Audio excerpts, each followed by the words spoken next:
Jarvis, drop my needle. Hello, this is the hardcore legend Mick Foley, and if you are interested in listening to idiots, you came to the right place. Have a nice day. Woo! That's an attention getter. He's a very strange young man. He's an idiot. What we're dealing with here is a complete lack of respect for the law. Oh my God, he's an idiot. You know, of course, that you're out of your jurisdiction. Personally, I think you're an idiot. But that's the evidence in the car. But I was going into Toshi Station to pick up some power converters. Always like to keep my audience riveted.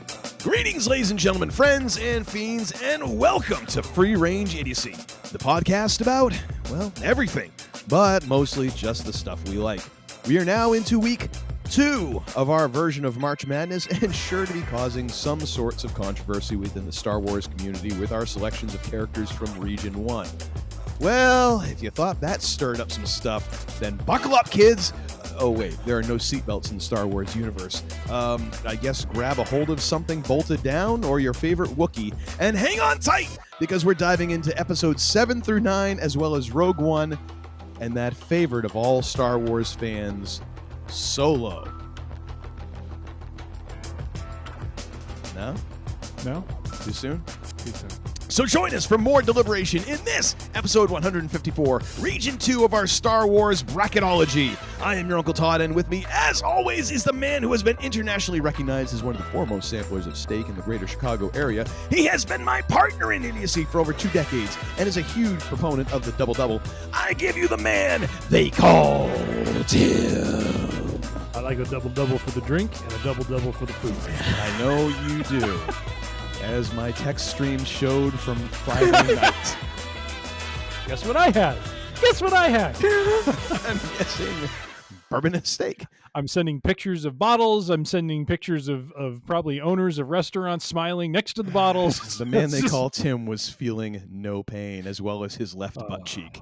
There was no feeling going on whatsoever. Oh, it was beautiful. But amazingly enough, after an evening of high proof bourbon, one of them being 135. Yep. The man managed to get to the gym the next day. 7:30, baby. 7:30, kicking it off. He ain't human. Of course, he also peed in his closet that night. But hey, I mean, As I said to Uncle Todd, I was waiting for my trainer to comment and say, "Do you smell bourbon in this place?" As it was like coming out of my pores, probably. And, there is no way that said. You did not smell like a distillery.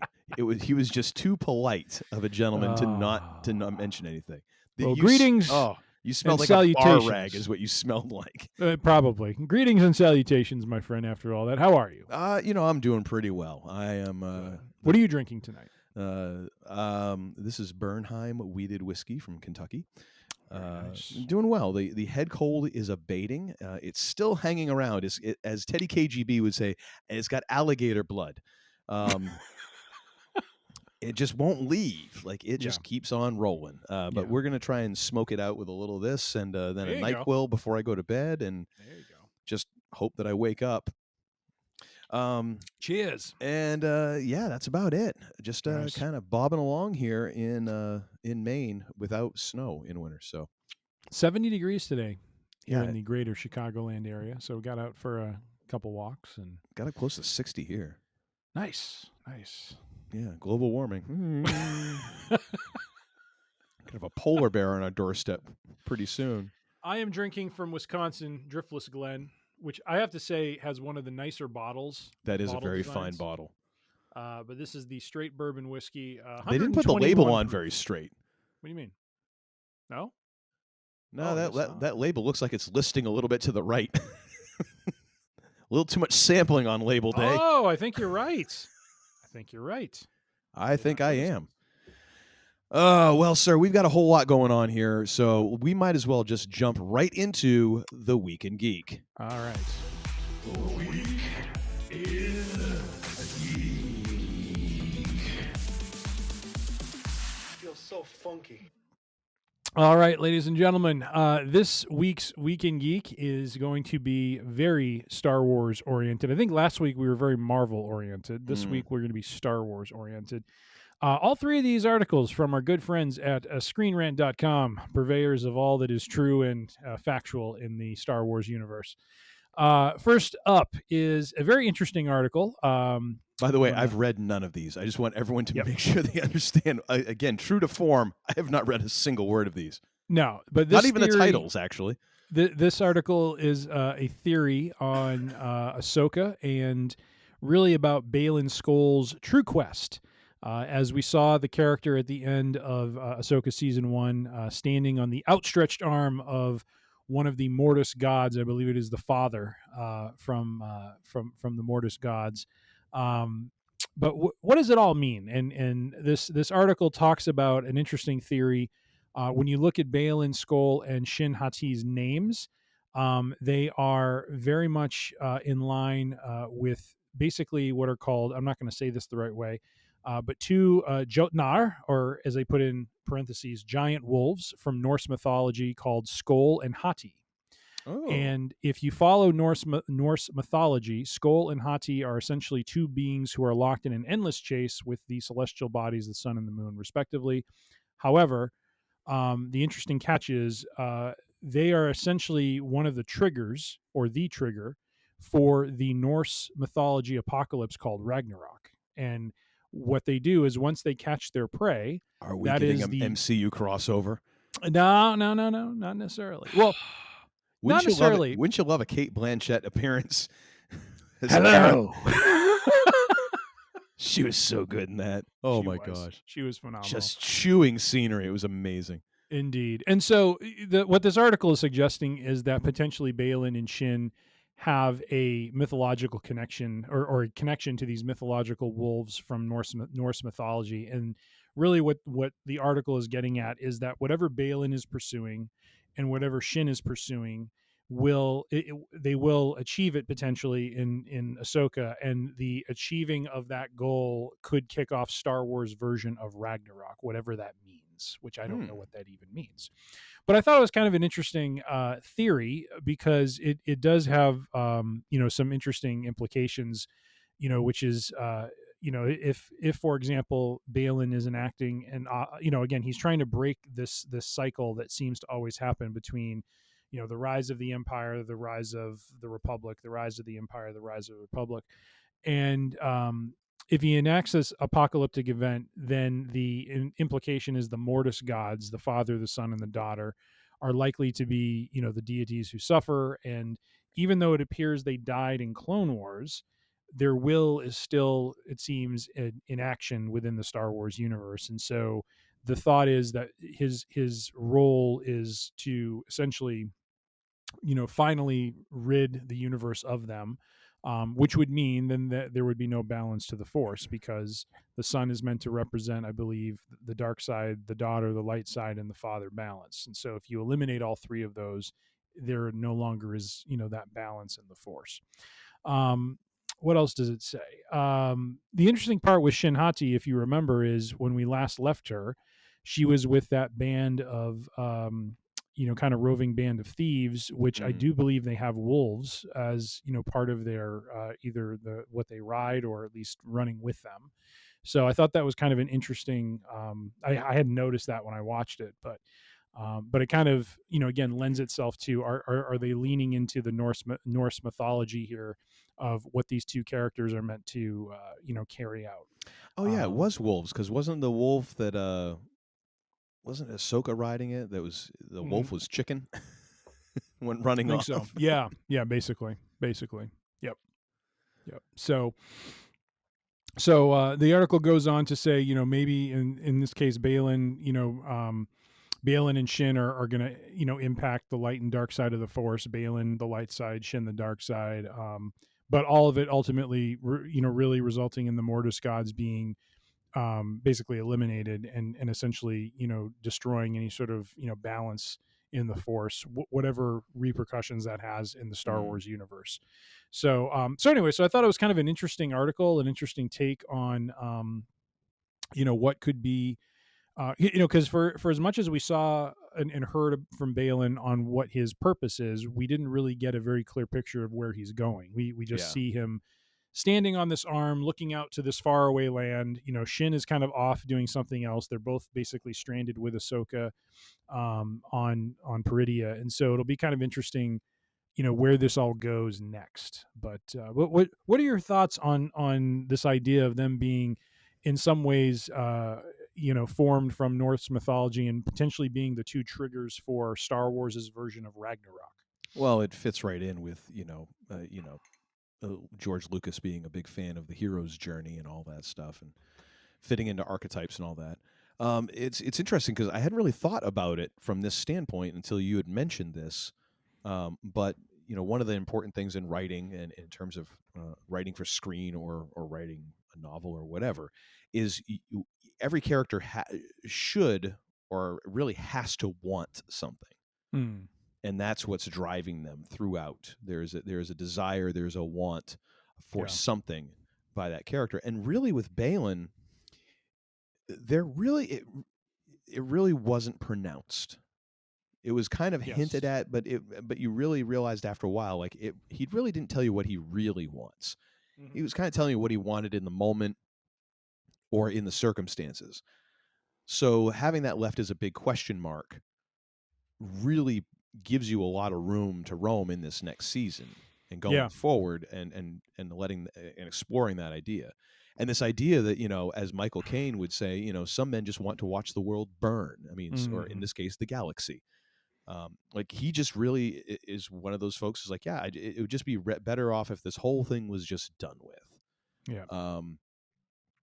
In some ways, a much more aggressive form of Luke Skywalker with like, it's time for the Jedi to end sort of thing. Like, no, it's just time for this whole Force thing to end. Because to me, when you say eliminating those three, that just doesn't eliminate the balance. That eliminates dark side and light side. That's like eliminating the idea of a Force as a power in the universe totally. Yeah. It's very interesting, and it really is taking things in a direction that Star Wars hasn't gone in, because this does not revolve around necessarily, Republic versus Empire, or New Republic versus whatever. It doesn't revolve around the political aspect of this. It's really getting into this, space magic thing that really is what kind of holds all this together, but getting into it in a much different way. So it's interesting. I'm up for it. Yeah. Well, and I wonder too if it's kind of tied to I haven't gotten. I'm still kind of slowly making my way through Rebels, but there was implication that Sabine was starting to undergo some Force training. Then I kind of got the impression that she was struggling to connect with that power, and then thinking about in Last Jedi when they showed that kid at the end who was just a stable boy, and then he kind of uses the Force to pull the broom. Will this, like, if this is in fact what the end goal of this quest is for Balin, is it the thing that opens the door for the Force not to be just tied to some people, but maybe to all people, or not? I don't know. I never thought of it that way before, but the article kind of triggered that for me, that idea of, is the intensity of the Force, felt by certain people because there was a, these Mortis gods in some indirect way were kind of influencing balance and that sort of thing. And now when if Ragnarok is to destroy those gods, and there is no more shackles on it, is the Force in a way kind of free to just be, really kind of I don't know what the right word is, to spread throughout the galaxy to truly all living things. Like, not that it wasn't, but maybe it's everyone. That was the hope that I had with Last Jedi, was they were starting to go down the road of now everyone has the ability to tap into this, and it's not just down to certain people who were born into it. You know what I mean? So I don't know. We'll see. Yeah, we'll see. It'll be interesting.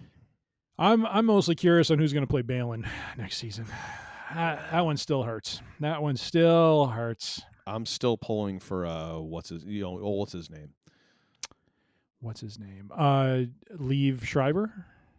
Him too. Sure. Who is the one you were thinking of, though? If it wasn't played the original Hellboy. I'm completely. Oh, Ron Perlman. Ron Perlman. Yes. Ooh, I think he'd be good. He'd be fantastic. Ugh. I think Liev Schreiber would be better. I think Liev Schreiber looks more like Ray Stevenson. Yeah, although you start getting into that weird thing of like if you try to make him look too much like him, it's going to make it all that much more obvious. It's like that uncanny valley sort of thing. Yeah, that's fair. Yeah. Okay. Anyway. All right. Well, hey, next one from ScreenRant.com. Moving from Balin and Shin Hati to Grand Admiral Thrawn, our favorite blue son of a gun. This article. Sorry, Papa Smurf. You're right. Hit the bricks. That's right. Smurfs are gone. It's all Grand Admiral Thrawn from here. And take what's-her-face with you. Smurfette. Smurfette. There we go. But no, and I haven't watched any of the Bad Batch yet, but apparently in season 3, without revealing too much about it, there is a lot happening around Mount Tantus, if you remember from the original trilogy. Really? Yes. Mount Tantus is a major location in Bad Batch 3. Oh, okay. I have not even. My daughter has told me that we need to watch. Okay.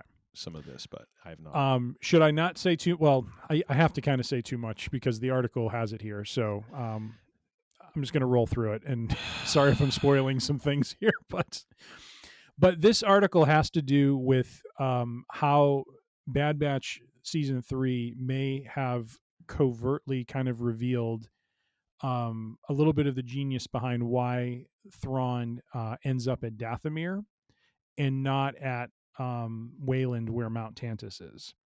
And so the idea here is that basically starting with The Mandalorian season 3, there was a reference to this Project Necromancer, which there was, which it seems more and more now, and sorry, there's a little bit of reference to that in Bad Batch, but it seems like that is referencing what we end up seeing in Rise of Skywalker with the Emperor coming back.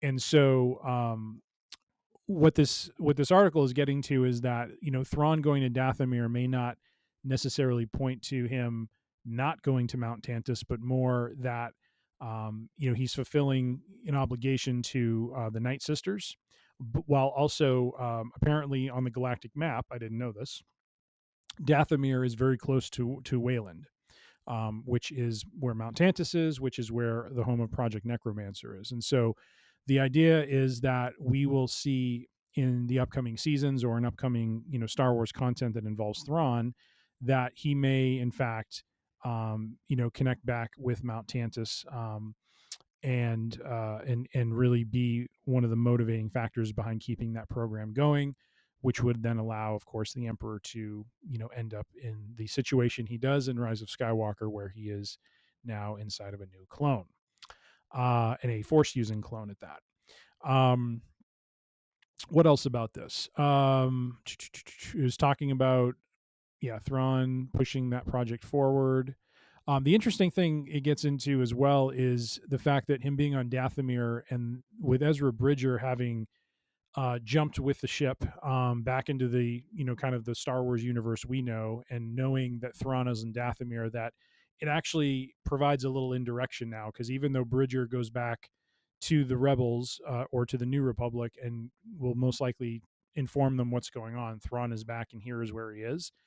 It at least gives them a place to go that isn't Tantus, so it's almost like he's kind of, like not that he could have predicted this or anything like that, but the fact that he goes to Dathomir kind of shields a little bit of where his true intentions may lie in terms of where he may go. So in some ways it kind of still keeps Tantus a secret from the New Republic, where with Dathomir, maybe being the focus once news spreads that he is back in the universe. What else? I think that's pretty much it. So yeah, a lot of it is really, focusing on how, Thrawn, we may find Thrawn to be, kind of a catalyst, if you will, of this Project Necromancer, which, is again 30, like I think we're operating in the 25 to 30 year zone before the post sequel trilogy, and so whatever advances are made there, I think ultimately is what allows the Emperor to get to the point that he gets to in Rise of Skywalker. So thoughts on that, sir? the fact that Dathomir is near Wayland, and I had the headphones off because I didn't want spoilers. So I think it all sounds fantastic, and I can't wait. Oh, okay. I'm sorry. I didn't know you did that. I wasn't even paying attention. I'm like, wow, he's letting me talk and he's not like, jumping in or anything. I'm like, how polite of him. And it's because he's not listening to any of it. So, crap. I just wanted to make sure I don't get it spoiled, and I wanted to give you your moment. I didn't really spoil anything, but nonetheless. It all sounds wonderful. Thrawn did it in the library with the candlestick. So there you have it. I spoiled it for you. Was there Womp Rat involved? Well, a Womp Rat that you would think's a Womp Rat, or a Womp Rat that is actually a Womp Rat? I just remember that one. That is a Womp Rat. I just remember that one episode. Was it it was during the season. I think it was like season 2 of Mandalorian. That's a Womp Rat. No, Todd, that was something else. Sorry, buddy. You know, it's become the Mephisto of the Star Wars universe for me. It has. Just because it might have been a Womp Rat. It could have been a Womp Rat. Well, ladies and gentlemen, now that I've had an entire discussion with myself on that article, did you get into a fight with yourself? Because you're good at that. I did. I was starting to argue the merits of Dathomir versus Mount Tantus. But anyways, no. But the last article, again, kind of plays on this whole idea that it seems like everything's aligning toward an explanation of, how from going way back, Palpatine's purpose, all along was to get some sort of cloning program, especially with Force using clones in place for him to then essentially kind of transfer himself into another body. And so this last article is kind of interesting and not kind of, it's interesting, but for me, what was very interesting about it was the idea that, looking back now, Palpatine really had no intention of following the Sith rule of 2, that if you look at his game plan to establish this program and get to a place where he could clone, Force with Force abilities, that he knew the secret of how to transfer his essence. And the interesting thing to me was this article bringing up the question of, did Palpatine intend to at some point possess the body of Anakin Skywalker? Like, was all along the idea of Darth Vader that he would essentially have Anakin by his side, and when the time was right, essentially, through whatever this essence transfer is, put himself into a body of someone who is this surged sort of midi-chlorian, uber Force user. Yeah. Of course, that kind of goes south when Vader gets all sliced and diced, because then crispy crittered. Yeah, and crispy crittered as well, because I think his midichlorian count goes from like 15,000 to maybe like 500, but who knows? Well, I shouldn't say that. I don't think it's so much that. It's just like Palpatine's like, and I thought I was messed up. Crap. I thought I did my body wrong. Guess I'll stick with the wrinkles. Then he sees Luke and he's like, now the new model. Indeed. So it's just basically, kind of going through how this may have been Palpatine's, purpose all along, how, Obi-Wan and Anakin's battle kind of threw a wrench in that with Vader, again, he was still a powerful Force user, but with all his injuries, probably not a body that he would want to transfer himself into. And so having to come up with another approach to this would be the inspiration for starting this cloning program, which then allowed him to at some point find a body that he could then put himself into. So, anyway, I thought it was really interesting that, thinking about, his, Palpatine's motivations over the course of the Empire, of course, galactic dominance being one of them, but in the background, having this sort of backup plan of, I know at some point I'm going to die. But I know the secret of how to do this thing, but I need to do it in the right vessel. So we need to figure this out. And, there's Vader. I'm going to use him. Oh crap, I can't use him now. Now I'm going to go clone and have something prepared for when I'm, I'm in that situation. So I thought it was kind of cool. But yeah, it seems like it just seems lately with some of the content, there's a big focus on the how behind, we get to this point in Rise of Skywalker where Palpatine is resurrected. As usual, it comes back to let's just blame it all on J.J. Abrams and The Rise of Skywalker. And, I mean, there you have it. We wouldn't be in this mess if we didn't feel like we needed to run Palpatine out there one more time. But anyways, I am wondering if we're going to get like a Snoke explanation at some point, like how we got Snoke. no, because they're just gonna ignore that, because that was what's his face? I can never pronounce his first name right.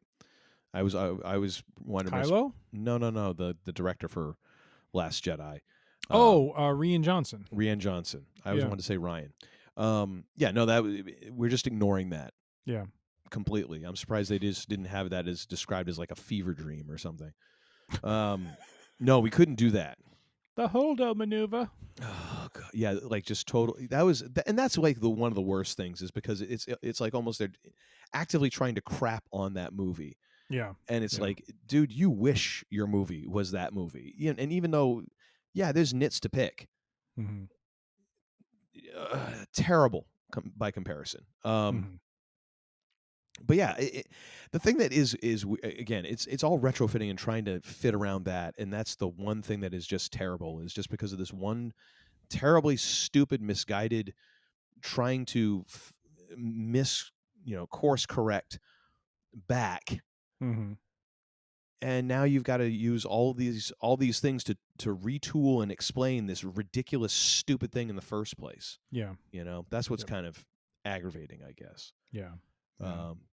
But anyways, I mean, it doesn't seem like they're doing wild gyrations to do this. It seems like they're kind of working it into. Dude. Yeah, it's even though they're working it in, it's still wild gyrations to try and because it doesn't make it really doesn't make that much sense when you think about it.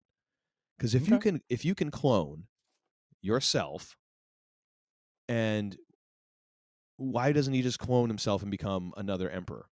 Instead of like, ooh, I'm going to transfer my essence to this other body. Oh, crap, that one's crispy. Oh, I'm going to go after Luke. Oh, and he's dead. And it's like, crap, he kills me. Ah! No, they weren't implying that. They were implying that only with Vader. Like once Vader went still, south, you can kind of see triggered that's the where need it's for the program after that. But that would be the next step, right? I mean, wouldn't it be like, okay, my first apprentice, he got himself fricasseed. So now I got to go and now strike down Vader, and then, whatever. Or I don't know. It's just the whole thing just. Well, no, because Palpatine's trying to get Luke to kill him. I mean, so it's like, you have to I get what you're saying. Gymnastics to try and make it work, all because of the stupid idea that we have to have Palpatine be the bad guy, because we don't have the absolute cojones to say Kylo is the bad guy. No, he has to be we have to make him a nice guy at the end. I know. I agree. No, you don't. You got plenty of nice guys. I agree. You got plenty of nice guys, including a couple we're going to talk about today that you completely hosed as far as characters. Yep. You have plenty of nice guys. You need a bad guy. Today's bracket has a number of characters who were hosed, and it's going to affect their ability to move forward because of that. Uncle Todd's getting angry. But that's an interesting point you bring up that I hadn't thought about with Luke, is that if you apply this line of thinking as to what he was really trying to do there, then you're right. I think if Luke upends Vader and becomes his apprentice, now he has, again, the vessel that he can maybe transfer himself into, and that sort of thing. So no, but it didn't preclude him from pursuing the program. The idea is, I think he started the program once Vader was not an option for him anymore. Then he starts this program, and it kind of ties into the timeline. But then who's following out the program this whole time? Like, there was never an explanation of that. Well, that's the whole thing with Mount Tantus, though. Like, Mount Tantus is this thing that who's the author of the Thrawn trilogy? And there's the magical Oompa Loompas there who are working. Oompa Doompa Doompity Doo. You killed Vader, and now they're after you. Oompa. I mean, sorry, I'm looking. Actually, that would be a much better movie than Rise of Skywalker. Timothy Zahn. He was responsible for creating the location of Wayland and Mount Tantus. Oh, you have someone. Hang on, what? Rise of Skywalker. Yes, we're decrying that. Thank you. Did she have some opinion to share there, or what? Apparently not. She heard Rise of Skywalker and she's like, "Bye." I'm like, "Oh, see, right there." I thought she was going to come join the show. What's up with that? Oh, Rise of Skywalker is not worthy of her attention. 0 stars would not recommend. Okay, well, the youngins have weighed in on the situation. Yeah. It doesn't bode well for the Star Wars franchise. Well, not when you do lame-ass crap like that. No. I don't know that it's lame. Oh, don't even start. You know what? You're gonna get me going here. You're gonna get me going. Okay. Them introducing this doesn't require them to change any of the existing canon. Yeah, because some of the canon is stupid. That's why we're doing this. Yes, but I think they're showing that there was a long process to this and how that process impacted other characters and people along the way. And I don't feel like they've had to go and rewrite or contort the existing canon to fit it. They haven't. You literally just proved it. You said, "Oh, Luke kills Vader, and now he has Luke, and he can swap himself into Luke." I mean, it's kind of genius. They didn't have to change anything. Not really, because the whole idea is like if he knows how to clone people and he's already starting this process, why even bother with this frick-frack around? We're like, I'm gonna possess somebody. I'm gonna have a Jedi zombie, and then it still doesn't explain what happens, because obviously the cloning had to have taken place before, right? Yes. Before he died. So who is the mystery team?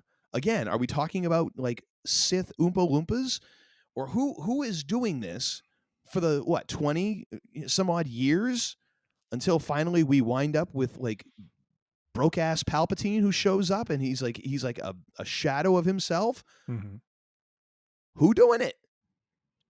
I don't know, but I think that's the point, is that I think they're treating this like the Death Star, where it took them a long time to get the Death Star built. Okay. It may take them a long time to get the cloning correct for what they need. Okay, but you know what? It took a lot less time to build the Death Star, and that's the size of a planet, rather than get like one broke-ass emperor out of a test tube. I love the reasoning here. We're talking about cloning and then like transferring someone's essence into that clone, like as if it's a mechanical procedure we've mastered here. Well, it should be. Did we clone a sheep? The construction of a sheep to a Sith. I mean, it's the same thing. Of a planetary-sized starship. Yeah. That blows up other planets. Yeah. And likening it to cloning and resurrecting or moving one's life force into another body. Oh, yeah, exactly. it's the same. It is. It's 100%. Civil engineering. That's what it is right there. Civil. Same. Right there. Civil. See, thank you. I'm glad you agreed. Oh, my God. Anyways. Glad you agreed. All right. Well, you know what? All will be forgiven if we see at Mount Tantus Sith Oompa Loompas. Sure. If that's what you need, Uncle Todd. Dave Filoni, listen to me right now. I'm Good speaking to you directly. Sith Oompa Loompas. I'm telling you, as Mel Brooks said, the kids will love it. The kids will love it. Merchandising. I was going to make a crack about Patrick running out to Filoni to tell him this, but now that we're on video, are we? You're at home though, so Patrick's not there. So no, Patrick doesn't annoy me here. I come here to record to get away from Patrick. He's doing the research during the week. Okay, so he's back at HQ. Yeah, and probably cooking something over a hobo stove or something at this point, like and most likely coffee can with sterno in it. Something from the seafood family, I would imagine too, because to maximize the amount of stank that is. No, generated. I've forbidden any kind of fish products. Okay. Although I've never been able to find someone who can actually cook chicken tenders and have it turn out like a fish stick. I don't know how he seasons it. I think he puts it in like an old gym sock and steams it. God. All right. Well, that is our final article. Last item that I have here, if we want to dive into it, is tonight, while we're recording, AEW is having their pay-per-view Revolution. And while we don't normally, since the departure of CM Punk, really talk about AEW a whole lot, since there's really nothing of note to really get into. We don't talk about Bruno, and we don't talk about AEW. No, we don't. We don't. But tonight, the main event is the final match, the retirement of the icon, the man they call Sting. Yes. And 60 years old. 60 years old at this point, still competing. Still taking bumps, man. Still taking crazy bumps at that, man. He is doing some crazy stuff. But he and Darby Allin, who are the reigning AEW World Tag Team Champions, are defending their titles against the now corporate EVP Young Bucks, who have now changed their names from Matt and Nick to Matthew and Nicholas. Oh yeah, they're Sheep Heat 101. They're going all in on this one, ladies and Are gentlemen. they going around and insulting the local sports teams as well? Probably. Okay, yes. good. But yeah, Sting's retirement match. So I thought I'd throw that out there. Just any thoughts on Sting? Quite a career. I think like 40 years, I think. Oh yeah. I mean, maybe not quite 40. I mean, maybe. I don't know when exactly he started. I mean, he started off as it's kind of funny because I believe his first like kind of intro into like not big time, but somewhat big time was in a tag team with the guy who would ultimately become the Ultimate Warrior. Yes. With the Dingo Warrior. The Dingo Warriors. Then the Blade Runners. Yes.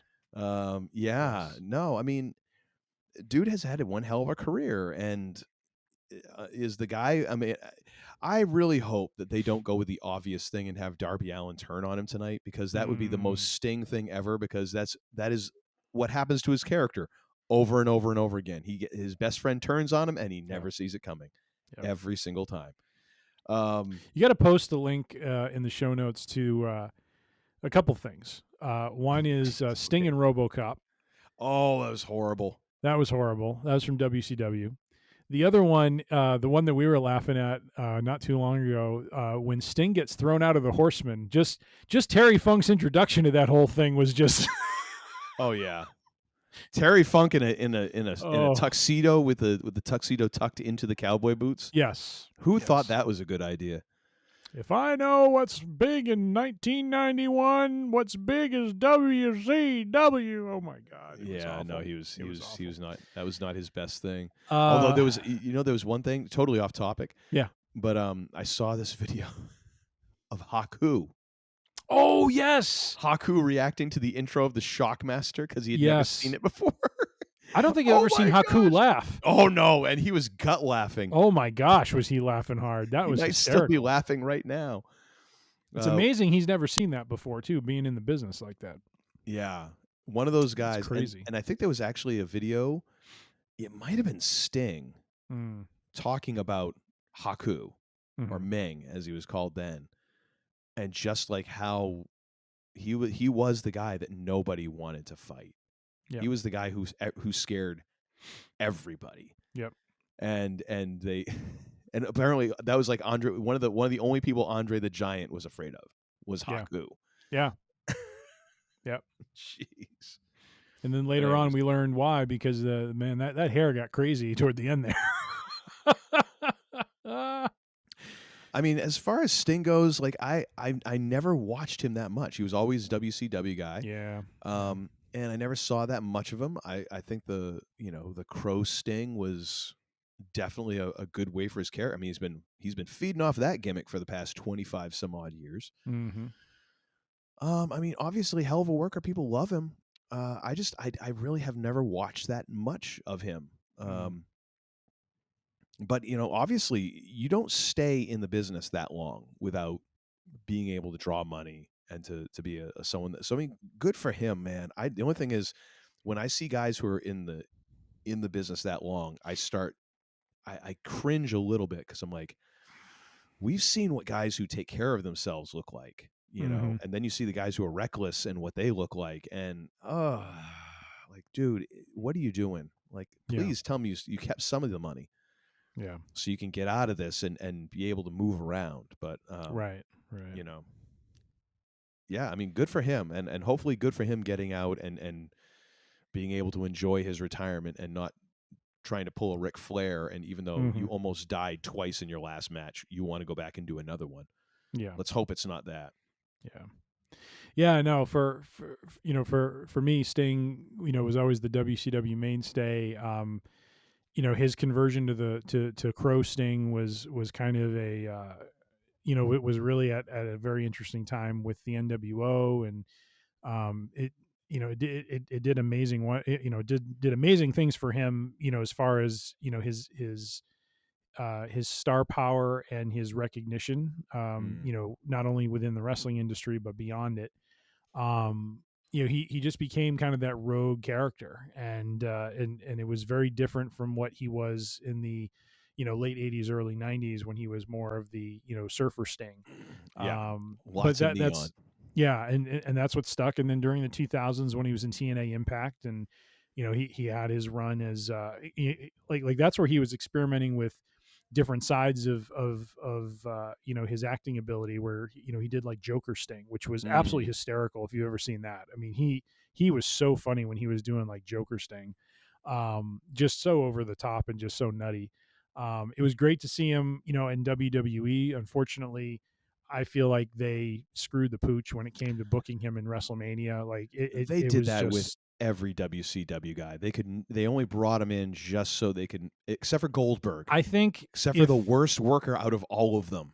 Yes. They just embarrassed them. I think if the regime that's in charge now, if we go back to when he came, but basically, if you go back 10 years, I think if Triple H and whatever creative team he has now was working then, I think they would have done justice to Sting. I think what happened there, like that habit that, or that pattern that exists, where it was always about, WWE putting one over on WCW. That was a Vince thing, 100% a Vince thing.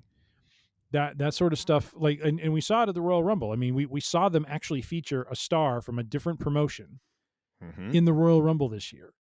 Yep. Because it's not a big deal to do that, and have them do well, have them look strong, put them over strong. I mean, it didn't do anything to their brand, and it helped, an individual and their promotion, and it didn't make, TNA Impact all of a sudden better than WWE. It was just viewed as a, nice crossover where they could do business together and do it well. So, that's always something I wish that he had was a better, kind of WrestleMania moment. I kind of wish we had gotten, the Sting Undertaker match that Sting always wanted, but just the timing wasn't there. Either due to Taker's health or what was going on with him at the time. But no, I mean, just an amazing career. A guy who's outlasted all of his compadres, all of his contemporaries. They're all retired now, and unfortunately some of them not with us anymore, but just lost Ole this week. Yep, that's right. So no, I lift a glass to the icon Sting and toast him up, and hope that AEW does him justice and sends him off in an appropriate manner.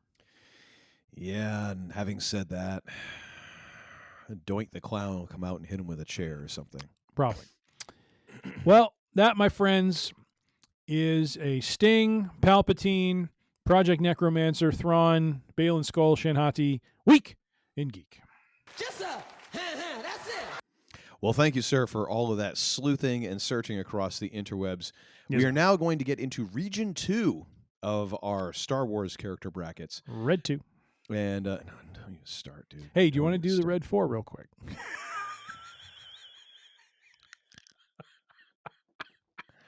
Anyways, I think I hear teeth gnashing together.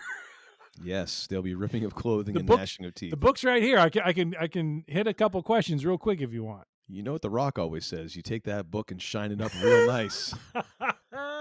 You know where we're going with this. So this is going to be the post-Squeal trilogy. This will be episodes 7, 8, and 9, as well as Rogue One and Solo. Well, no, we don't have anyone from Solo. I know, but technically this does include. It's just the fact that there's no remarkable characters from Solo. There just isn't. And so Tim sends me a text this afternoon. He's like, "Hey, so I know we're doing Rogue One in this bracket, but aren't we including Solo?" I'm like, "We kind of are. None of them were Uncle Todd enough. I didn't think of them." Uncle Todd just did the what do we call it? The merciful thing and just eliminated them all. Right? Yeah, they were in the play-in before the play-in, and we didn't even play that one. And of course, Tim's defense was, well, Darth Maul was in it, and I'm like, yeah, just like in Episode 1, where he's in it for all. He of was like the a Godfather minute. for crying out loud. But he's only in the movie for like how long? Doesn't matter. Yes, it does. Doesn't matter. It's again like he's in another Obi-Wan movie. Kenobi was in the movie for how long when he was a little ghosty jobbed guy? out again. Like, good God, man! I hope they don't bring him back in live action because again, the best thing would be like They did the Montreal screw job to Ben Kenobi. They didn't even do that. So we are basically dealing with episodes 7, 8, and 9, and Rogue One. Mm-hmm. Solo is here, but let's do it like most Star Wars fans do and just pretend it didn't happen. So our play-in, we do have a play-in with this one as Apologies well. to Jimmy Dice, by the way, on this one. He is one a of his huge favorites. proponent of Solo, and I did say we could include Woody Harrelson's character because that was we're the not one. including Woody Harrelson's character. There's Why at not? least He was a actually a better good character. I think I can't remember her name. Kira. I think she Exactly. was much more interesting. You than don't her. even remember her name. That's how remarkable she Kira. was. Kira. Okay. Well, great. QUI''RA. Oh my God. Can't George Kira. Lucas spell anything right? I mean, son of a mother. Hey, Good God. different cultures, different name spellings. It's all right. He's trying to keep it a little diversified. Know what I mean? I just think he sneezed while he was typing. That's what happens. All right. Oh, look, a piece of snot's right there in between these letters. Let's put an apostrophe. What is this? What is this? A parentheses, George? Like, how do you even pronounce that?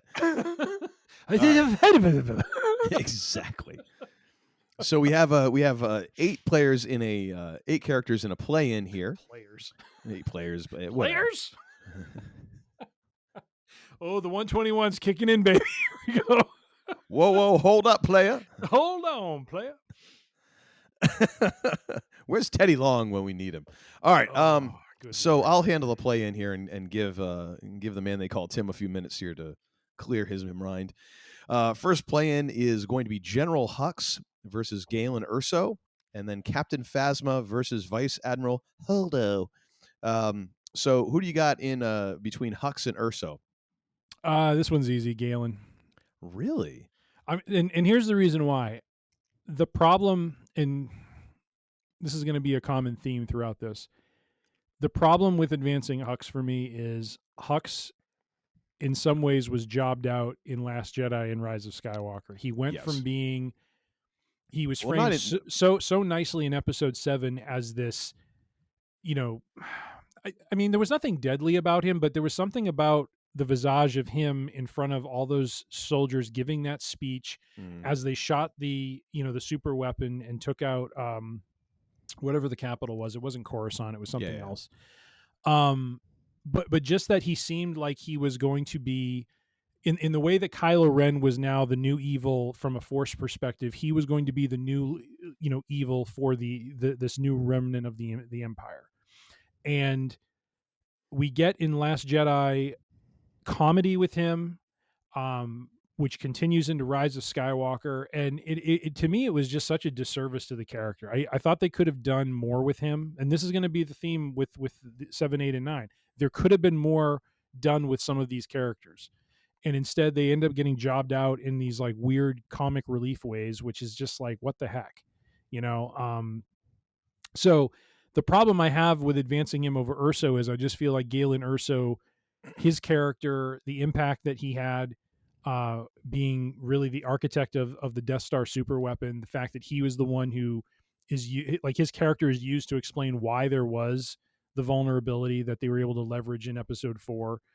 The impact from him and the way in one movie how they turned him into a fully formed character. Well, that has a lot to do with the actor too. He's to do with the actor. Actor. Has to do with the writing, and so I'm punishing Hux because of things outside of his control. True, but I feel like Galen Erso is the man to advance here. I'm going to agree as well. As funny as Hux did wind up becoming a caricature, he basically by the time you get into Last Jedi, he's already 3/4 of the way into just being a boob. Yeah, And the way he got, he was jobbed out in Rise of Skywalker because he ends up being the mole that's helping the rebels or Out the of nowhere. whatever out of nowhere. Like like none of it made logical sense. Which is why the fact Kylo turns good evil. and the fact that he ends up also being the one who's like feeding the resistance. It's just it made no sense. And so Nope. All right, so Not Captain Phasma versus Vice Admiral Holdo. All right. You're going to love this one. Oh boy. I'm going to advance the person that has a maneuver named after him now. Well, as is tradition in this again, almost same reason. Phasma, and I'm mystified by this. They make this big deal about this officer who, has a different, helmet than the other stormtroopers, who whole has armor. some whole different armor and a cape, and doesn't seem to have any material impact in episode 7 other than, informing them on where the bathroom is or something crazy like that when they're, trying to break in and thwart what they're doing. I mean, it was just like, what the heck? You see the trailer and you see all the build up to the movie and you think Phasma is going to be this, like we're going to go down a road we haven't been down before. It's going to be this really solid, like stormtrooper character. And it turned out to just be a nothing burger. Yeah. And then same in Last Jedi. It was just, again, it was a joke and Finn dispenses with her and that was it for the character. So I got to go with Holdo on this one because at least her presence in the movie, there's a interesting story being told with her, not as fully formed as Urso, but the idea that, she kind of understands toward the end what Poe is trying to do, that she turns around and sacrifices herself for the benefit of the resistance. And I got to give some credit to her. She's the one who pulls the handle and causes the hyperdrive jump that just completely obliterates all the Imperial ships in its path. And that was a really cool visual. So yes. I got to go with Vice Admiral Holdo on this one. I'm going to go as well. So yeah, we're mirroring that one. Let's just play out this bracket. We got Urso versus Holdo. Who do you got? It's a tough one. I got to give it to Galen. I'm going with Holdo. Oh, interesting. Yep, interesting. All right, so we got one of each for the play-in one here. Play-in bracket 2 is DJ the Slicer, played by Benicio del Toro. I love the name. And then we have Maz Kanata. Yep. So those two going head to head. Then we got Rose Tico and K2SO. So who do you got between the Slicer and Maz? I had high hopes for us finally having a Slicer in a movie, and it was all right, but it wasn't. It was no Lando Calrissian. It was no new introduction. No, but I mean, when you get these new characters, you kind of hope there's going to be more. That you're like we got a little slice of Lando in Empire to whet our appetite. See what you did there. Yeah, see what I did. And with Benicio del Toro, who, quite honestly, I feel like he was playing his character from what's that movie he's in with? No, he's not The Usual Suspects. Yeah, he's kind of doing like a Usual Suspects. A little bit, but you could actually understand what he was saying. You can understand what he's saying, but he's got like a verbal thing going on. But I mean, at the end of the day, it was just kind of a nothing burger. It was just like he gets in there and then he turns out he's working for the Empire. And so I think Maz Kanata was much more interesting. We got some more time with her. We got to understand, and get a little more, a little comedy from her, but a little, also wisdom and that sort of thing. So I'm going to go with her on this one. I think DJ was unfortunately misused. I'm going with DJ. What? Just from a standpoint of entertainment, I loved it. I love the fact that he's a character that's just chewing scenery. I like the fact that in the end, like where you think that you get a little bit of, you get the turn, where he ends up turning him in. I like the fact he's just kind of an irredeemable character. I dig that. Like it's a little bit something different than what you're used to in Star Wars. I would have liked to see more from him. Well, yeah, I mean, who wouldn't have? But then again, of course, that might have happened had we not had, JJ and company completely shatting out Rise of Skywalker rather than continuing the story. I'm just saying. But, it was not to be. So, in our next play-in, Rose Tico, K2SO. K2SO. Yeah, me too. And this is where it really sucks because I felt like Rose had a lot of possibility starting with her introduction. It wasn't the greatest, but I was like, okay, this could be kind of cool. Like this is kind of an unconventional character in Star Wars. I was like, all right, this would be great. And then the next movie, they gave her nothing to do. Nope. And it sucks. It really sucks that a CGI droid, whether or not it's voiced by a really funny actor, completely obliterates you and overshadows you. It's really sad, and that really stinks for what's her name? I can't remember anyone's name right now. Her last name is Tran. Oh, the gal who played Rose? Yes. I think it's Kelly Marie. Yes, I think I get the vibe from her. Kelly Marie Tran. Yeah, I get the vibe from her that she's a pretty good actress, and I think they totally, in the same way that they did not give really Benicio del Toro as much to work with as he could have. I don't think they gave her nearly enough. So it's a shame. So let's play this one out. You've got Maz versus the droid, and I've got DJ versus the droid. Who do you got?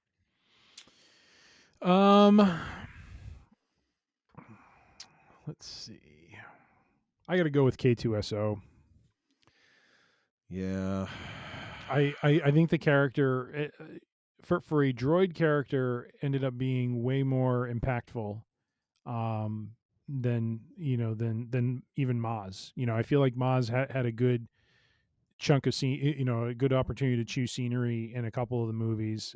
Don't exactly recall how much of her in Rise of Skywalker because I've only really seen it once, maybe twice. But K2SO to me sticks out. Memorable character, memorable death as well. I mean, never thought you'd feel really bad for a droid going down, but man, he goes down in a blaze of glory, and so yeah, I got to advance him. Yeah, same here.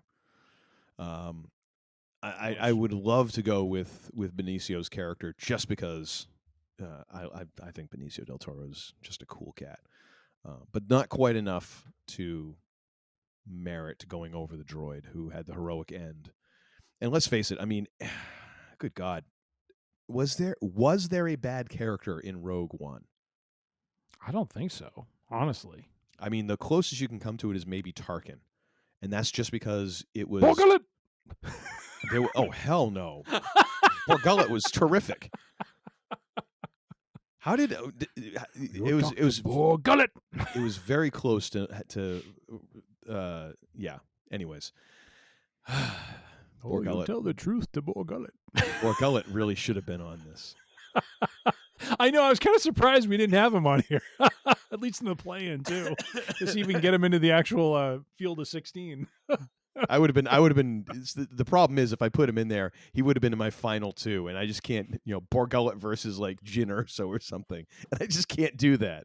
I'm sorry, I can't. And the winner in round 2, Borgullet. That was the best between the post squeals and Rogue One. The best thing out of all those films, Borgullet. Yeah, Borgullet will know. It's just like making a mockery of this. What is already a mockery? It'd be a sham mockery. Should be ashamed of yourself. And I would have, but I still would have done it. Absolutely. All right. So here's something interesting for me. Yeah, what is interesting? You okay over there? Death. Yeah, go right ahead. Right. So if you see where the play-in one ends up landing in the I guess first round. Yes. My pick for play-in one was Galen Erso. That character is going toe-to-toe with Jyn Erso. Yeah. We have the battle of the Ersos in the first round, ladies and gentlemen. And then for me, it's going to be K2SO in the play-in 2 going against Snoke. Yeah. All right. Do you want to do this first round and then maybe I'll do the second round? Or no? Yeah. How do you want to do this? You want to lead us through this one? Yeah. You let us through the plans. I can do this. All yeah, right. we can alternate. Take us away. All right. First round matchup. We have Finn from the post-Queel trilogy going up against, if I'm saying this right, Chirrut Imwe. Yes. Whose character is the one who is blind and who is not necessarily a traditional Force user, but holds very tightly to the Force. He's the one who chants, I am one with the Force and the Force is with me, or something to that effect. Yeah. And so, So who would you take in this matchup, sir? I'm going with Chirrut. And that's really hard to do because I want to go with Finn. Yep. I really, really, really do. Yes. But much like Rose, yeah, just decreased in importance across those movies until the third movie. He might as well have not even been there. Yeah. Yeah. That to me was the travesty. Was yep. I think that's the story of the post-Queel trilogy. Is a number of characters were set on a course in the very first movie in episode 7 and did not land where they needed to land in episode 9. And the irony being, he is one of those characters. JJ is the guy who started this thing and then ended it and did his own characters dirty. Yeah, 100%. 100%. In fact, I think moving forward, rather than having to recite that every time we run into it, we're just going to say this character was done dirty by JJ. This was a JJ done dirty. He was JJ'd. JJ double D. Mm-hmm. But yeah, Chirrut was a cool character, and such an unconventional character, like you said, an unconventional Force user, and just brought this whole other vibe to that movie. And one of the best scenes is him walking. He's blind, walking to this control panel while all the shooting is going on around him, to the reciting that line to the point where he gets to the control panel, and even he's surprised he got there. Yes. The look on his face, like, I did it. Yeah. I didn't get shot along the way. What the heck happened here? So, no, it's such a great character and so much more memorable than Finn, not because of the actor playing Finn, but because of the way Finn... No, John Boyega is, I think, a hell of an actor. Oh, he was great. And it was just, it was really unfortunate the way his character just was not utilized in the way he should have been. Yeah. So I'm guessing you have Chirrut as well? I have Chirrut as well. Yeah. All right. Chirrut as well. All right. Next round for me is going to be a battle of the Ursos. Jyn versus Galen. Father versus daughter. We could rule the galaxy as father and daughter. What is yours? You had someone other than Galen. Jyn Erso versus Vice Admiral Holdo. Okay. Who are you going with? I'm going with Jyn Erso. Yeah. Yeah. Such a badass character. Such an interesting character for Star Wars. Yeah, no question. And that's, nothing against Holdo. But she was a bit player in one movie, and Jyn really was the hinge on which the entire story of Rogue One kind of turned. So, yep, a lot more meat on the bone there as far as acting goes. Yeah, I'm going to go the same. I'm going to go with Jyn going up against her father. Both characters are great, but I think Jyn, like you said, she is the foundation of Rogue One. Yeah. So you got to go with the foundation. Even though her father was a fully formed character, like I said, Jyn's the foundation. Indeed. All right, next round. We have not Grand Admiral Snoke, but Snoke. I thought he had a name. Probably. I don't know. Something Snoke. But anyways, we have Snoke versus K2SO. I feel like Snoke for Uncle Todd is like Roman Reigns. So I kind of have a feeling I know where this one's going, where he hates him on a genetic level.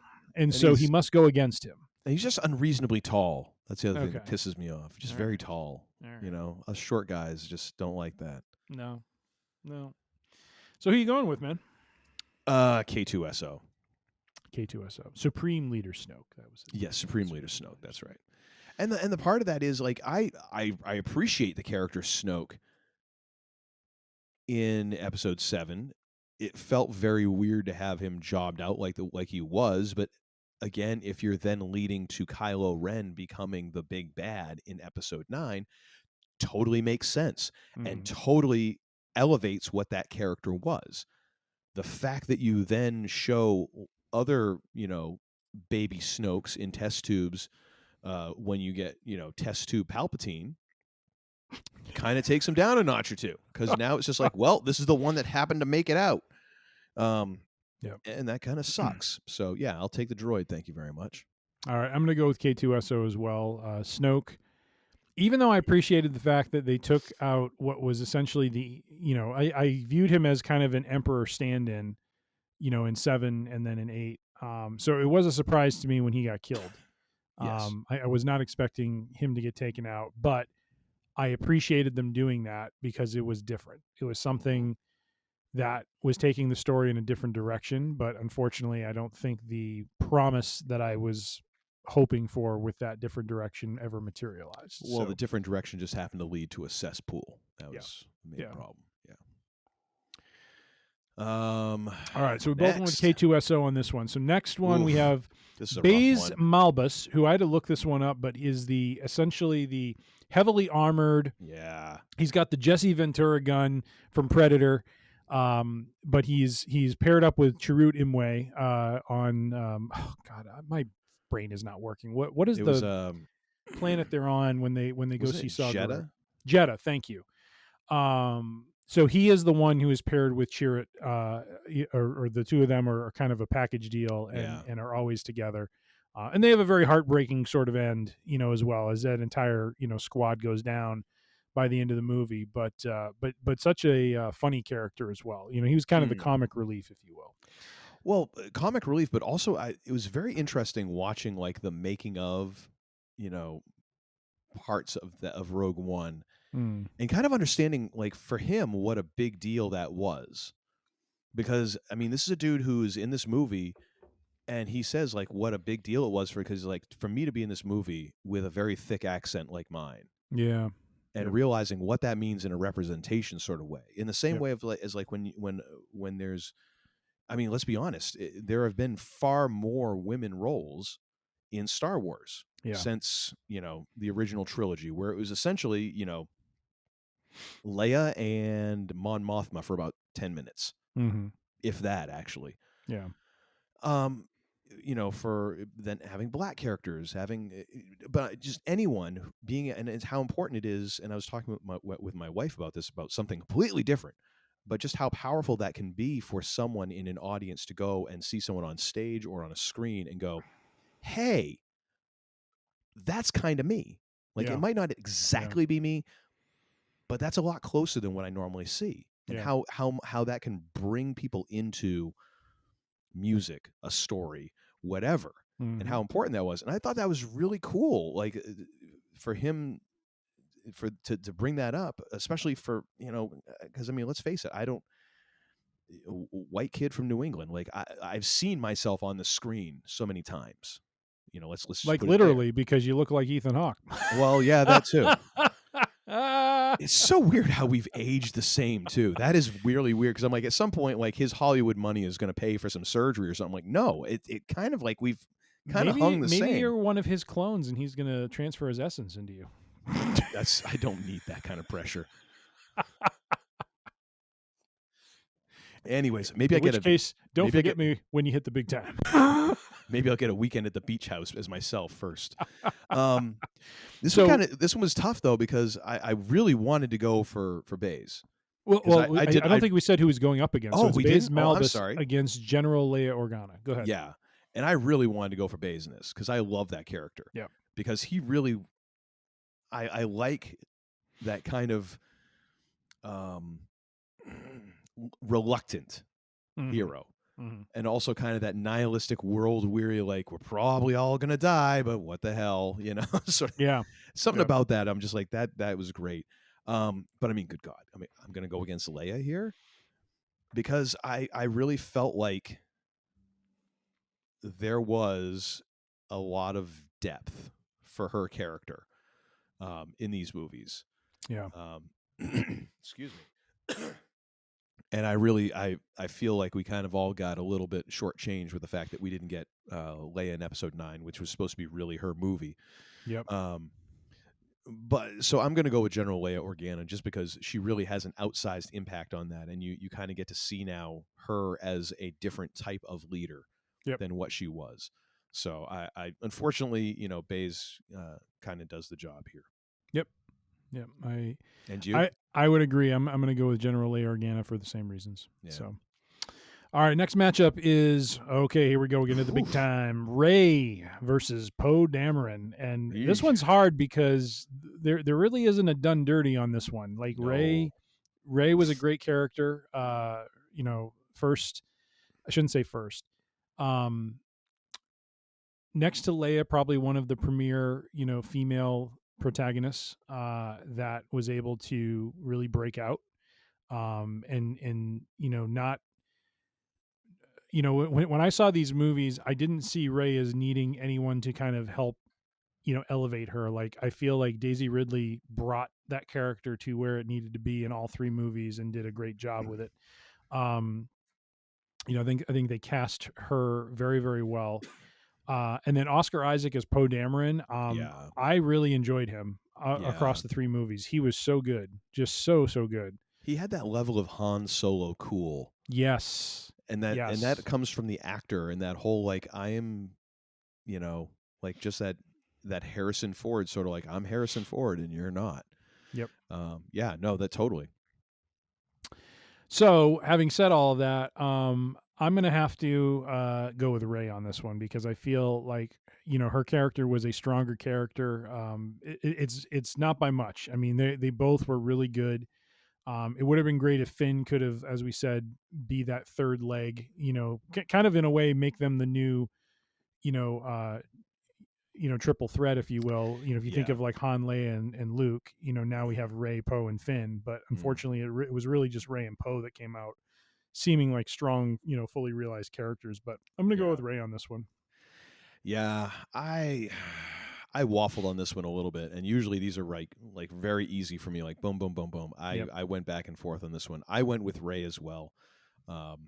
Because she is one of my favorite Jedis. I really appreciate that character. I thought it was fresh, having a female character go through this journey, and I just thought there are those people, those actors on the on the screen that for whatever reason you just spark to immediately, and Daisy Ridley was one of those. I was like, I like her.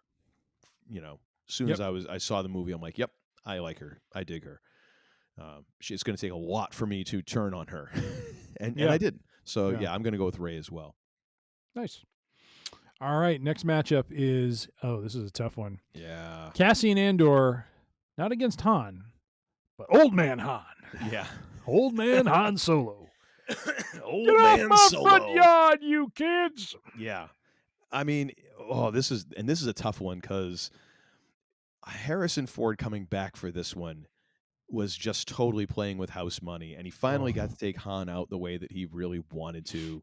Got Han's death scene that meant something and all of that. Mm-hmm. I just so appreciated him in that movie.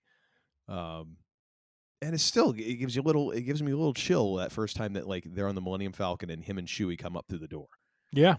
And Chewie, we're home. I know. Oh man. But at the same time, I mean, Cassian was such a new character. Yep. In Star Wars. And setting you up for like, wow, I've never seen a character like this. At the first moments that he's introduced, he within a minute or two, he kills a dude. Yeah. And it's like, oh, and he's working for the Resistance? Or he's working for the Rebellion? Yeah. Wow, it really shows you like this other side of the Rebellion. Yeah. I got to go with Andor. Yep, I'm with you on that one. I love Han Solo. I love what they did in Episode 7 with him, but I think what we're going to see here is just how one movie done very, very well is going to really box out a lot of characters from 3 movies. And yes. And Andor, I have to give the nod to. I love seeing Harrison Ford back. I loved getting to see him on the Falcon with Chewie and the whole gang. But at the end of the day, and like you said, we got to see him end the character in a way that he always had wanted to. But at the end of the day, Andor was such a stronger character, and at least when you compare these movies. Now, if this was Rogue One against Han from the original trilogy, I think I'd go with Han. But Andor, like you said, I mean, there was something different about him. He was a conflicted character throughout most of the movie, and then he ends up being a key piece in that whole thing playing out, which ends up leading into episode 4. So I'm going to go with Andor as well on this one. All right, next round, we have not Borgullet, but his owner, Saw Gerrera, versus... excuse me, no one owns Borgullet. Associate, please. Oh, sorry, Associate of Borgullet. He's up the against Paul Heyman to Saw Gerrera. Going up against not just Luke, but Recluse Luke. Crotchety Luke. Oh, yes. That's... Yes, very crotchety Luke. Death has many forms. That's a porg, Grandpa. Death. Oh my gosh! So that was actually one of the cool things. Like when we were doing the Millennium Falcon ride. Oh yeah, the Smuggler's Run. Like you're going through the spaceport, and there's porg nests. I was like, that's freaking awesome. That's really funny. It would probably have been better if like one came up out of one's like. Yeah, basically. But anyways. That is funny.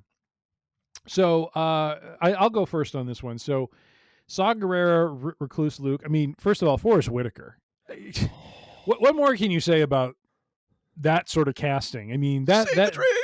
Oh my gosh, save the dream. And he went all in too. Like there was like that's one of the things I love about Forrest Whitaker. Nutty. Like there is no it's fifth gear all the time. Yes. Yep. Oh yeah. Oh yeah, it's great. What's that line you say about Borgullet that he says? Borgullet will find out. Borgullet will know. Like I wonder. He's such a quirky character, and it was, and what was interesting to see with him too was like how, and it was glossed over because there was no time to do any exposition on this, but it was interesting to see how much machine he was at that point. You know, like you and we get to see. Are you here to kill me? Right. There's not much left. We get to see a little more of the man in the animated stuff, but but at least I mean, we only get a little bit of him. It's well documented in our archives that I am very much in the bag for Last Jedi. That is a great movie. I love that they went the direction they did with Luke. And I think I can't tell if you're going to swerve me and go with Saw, or if you're just setting this up so that you don't feel so bad about going with Luke. But I have to go with Luke on this one. Okay. I have to go with Luke on this one. So that would have been the biggest upset of the entire bracket. Borgullet knows. It's going to be Saw Gerrera and Borgullet as a 2-on-1 handicap match. Get him, Borgullet. By God, Borgullet off the top rope. That's all right. Luke will just get Ghost Yoda to show up and do some flippity stuff. So, oh no, he's just gonna laugh at him while he's getting his ass kicked. Oh my God! Missed you, I have. Yes. I'm going the same way. Recluse Luke. Yeah. And that's, I mean, good God, Saw Gerrera, Forrest Whitaker went whole ham on that. But come on, it's Luke. And I know there was a lot of fans who were not happy with the portrayal of Luke. I know Mark Hamill wasn't terribly crazy about it either, but at the same time, there's something, and maybe it's, I'm trying to think how to say this. Like the only way that one experiences, I know kids can see the movies now and then see, Last Jedi and kind of see Luke in a much more compact time frame than I did. But being someone who grew up with the original trilogy and what Luke was in that, and then to see him realized in this other way in Last Jedi made a lot of sense to me. And maybe it's because of me as a kid versus me as an adult and the way I view the world. But the fact I could relate to how his character had changed over time. I know people wanted to see Luke as still that hopeful Luke but at the same time, that isn't reality, Nope. And to me, it makes it more real because any of us who live through life, we aren't the same people we were when we were younger. And when we had hope and when we had dreams and fully functional limbs and livers for that matter. Well, and knees with cartilage. Yes. So I really liked the fact that they portrayed him the way they did. And I like the fact that a lot of his exposition even went back to when he was talking to Rey about the history of the Jedi and how it goes back to the prequel trilogy. And he talks about the failure of the Jedi. And that was the first time that any character had articulated that. Yeah. You know, in a very clear manner. It's and a pretty big plot point when you think about it. Yeah. So I very much appreciated that portrayal, and I think it was, if anything, true to the character. Not that he had to go the crotchety way, but the fact that anyone, no matter how positive and optimistic and hopeful they are, the world wears people down, and there are changes that comes from that, and sometimes it leads to the sort of attitude and perspective that he had. But the movie also had the positive toward the end, that the legend came back and was done in a very powerful way. And so I thought that entire thing was, very well done. So that's why I had to go with him. Me as well. Last first round matchup, two baddies and two good baddies in a way. Yes. Kylo Ren versus Orson Krennic. Stand on the shoulders of my accomplishments. Man, I mean, so good. Oh, phenomenal.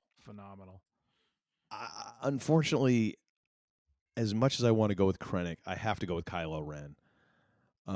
Yep. Mendelsohn's great in this one. I mean, Ben Mendelsohn is just a phenomenal bad guy. Given a couple of movies with that bad guy, it's easily him. Yep. But it's one movie, and I felt that when you look at it, I mean, yeah, you know, all these other bad guys are bad, but I mean, dude, Kylo Ren killed his dad in cold blood. And almost killed his mom. Yeah. So he basically had killed her if not for the Mary Poppins effect. But yes, there was that. Space Mary Poppins, y'all. By God, it's Mary Poppins. Business is about to pick up. Indeed. But yeah, no, I mean, yeah, I'm gonna stick with Kylo Ren. Yeah, for me, Krennic was a great character because we had seen Imperial officers get promoted, like Empire Strikes Back was great. Failing upwards. They're failing upward. There was a couple of promotions due to death at the hands of Vader. Easy way to get a field promotion, but man, Indeed. Next one, the next couple days might be a little dicey. It's gonna be a little rough. But this was a great portrayal of, you know, an Imperial officer who is really trying to climb the ranks on the shoulders of this technological terror that they've now created. Mm-hmm. I really, what's funny to me is not just the interactions that he has with like Tarkin and with Vader, but in the very beginning of the movie with Galen Erso, when he goes to get him on the planet. Yeah. And just the, you know, kind of like not being such a militant Imperial officer, there's kind of a personal interplay there, and I love how he brought that to it. You know, like there's just you and I go way back. Come on, stop playing around. Let's go. You know, like it was just different for an Imperial officer, and Ben Mendelsohn was just such a great character, and you know, especially when he's on I'm forgetting the planet where all the action takes place on toward the end, but when he's there and he sees when all the explosions start happening across, like they're standing in that tower and you see the explosions happening, he's like, "What are you waiting for? Unleash the garrison!" Yeah, just like yelling at everyone, like, "What's the matter with you? We've trained for this." You know, yeah. It's like one of the only other competent Imperial officers we've ever seen. Yes. But the whole him and Tarkin was good too. But sorry. I like the way you put that with him and Galen. Like he is one of those guys. He's not necessarily a true believer. He's just like, hey, this is the way the bus is going. Yeah. Don't you see? Yeah. And isn't it just easier to go this way? Like this is going to be so much better. Like, nah, I'm not in it for all that. But you know what? I'd rather do that than, you know, be working in a factory somewhere. Yeah. And and it brings again some more shading to what the Empire would have been. Like it's not going to all be hardcore true believers. And I think he brought a lot to that. But at the end, I mean, but over the course of the movie, the ambition takes over, and what Vader says is actually very true. He's like, be careful not to choke on your own ambitions, and that's what ends up happening. And the irony being that he's talking about Tarkin taking away his glory when in fact he's standing on Galen Erso's shoulders. Basically, yeah. What was interesting when we did the Thrawn trilogy review not too long ago with Jimmy Dice was Krennic comes back in that last book as kind of a motivating character around Thrawn, really kind of challenging Thrawn and and bringing out that whole Project Stardust, which was the Death Star and all of that. So I like how they. I have to imagine Rogue One and the success of it led to the inclusion of Krennic. Oh yeah, as kind of a thorn in Thrawn's side in a way. Yeah, totally. So yeah, I really love it.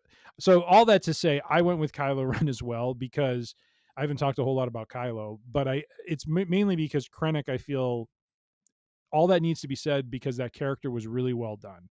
Yes, Kylo Ren, I liked where they started him in 7. I liked where they took him in 8. And I really wish they had just and quite honestly, who's the actor that plays him? My memory is awful tonight. Shoot. Adam Driver.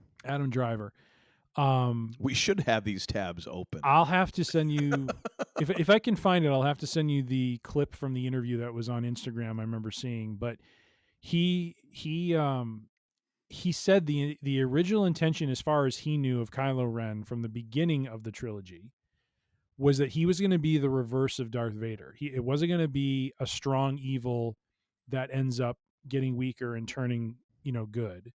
It was going to be a weak evil because he's a conflicted son in Episode 7. He doesn't know where he really stands. But he was going to be a weak evil that ends up growing stronger and stronger and becoming a fully realized, antagonist. And then somewhere along the way, they changed it in 9. Somewhere along the way, meaning when JJ signed on. Yeah. So, but all that withstanding, I thought Ren was a great character. I love the cross blade. I'm not saying it right, but the cross sword. What is that style of sword called? The fact that he had the long lightsaber, sword, but it had the little thing. Yeah, it's called cross something. I can't think of the term because my brain's not working because I've had too much of this probably tonight. But not you. Have another one. I'm going to. I know but just all stylistically, the fact that he was kind of taking after his grandfather, the fact that he was relentless in his pursuit to commit to this evil. He killed his father. He killed his mother. He was trying to do everything to make that statement that this is who I am. And then of course in 9 it got all screwed up. But I don't feel that like that was enough to disqualify him from moving forward. So I'm going to move Kylo Ren forward over Orson Krennic. Yeah, the first 2 movies were enough to move him past Krennic. Totally. All right. Well, now we are in the. Let's see. These would be the quarterfinals. Yes, sir. So in my bracket, I have Chirrut Imwe and Jyn Erso in the Same first. Here. Okay, so who are you going to go with, sir? I'm going with Jyn. As much as I like Chirrut, Jyn was such a great character for all the reasons we previously stated. Yep. Yeah, I am. I'm going to do likewise. As much as I like Chirrut, I think Jyn is just. I like how Star Wars has gone with those strong female characters, and she was Felicity Jones did such a wonderful job portraying her, so I've got to advance her as well. All right, next matchup is K2SO versus General Leia Organa. Same here. Who you got? Oh, same here being the matchup. I thought you were saying same here from a picks perspective. I'm like, I didn't pick anything. No, I've just got the same matchup. Same matchup. I'm going to go with General Leia Organa. I thought you were going to go for the droid. I was thinking about it. Yeah, I'm going to go with Leia as well. Yeah. As much as I like K2SO, I think the Leia character, as we talked about, resonated much, much more. So next round in the quarterfinals, we have this is a tough one. Rey versus Cassian Andor. Same here. Yep. Oh boy. So what are you going with? I'm going with Rey. Yep. The ladies are making a huge move in this bracket right here. Andor is a great character, but again, Rey's development over 2 movies, the third, I'd like to forget happens. I feel like that's just a little bit more, and again, I'm kind of in the bag for Daisy Ridley. So yeah, same here. Much as I like Andor, I think Rey is, her character, Andor's strong in that movie. Rey is one of the few characters who's strong through the trilogy, and is somehow able to come out of the trilogy not marred too much by whatever pivots they made. And so, so I'm going to advance her as well. Last round in the quarterfinals is Recluse Luke versus Kylo Ren.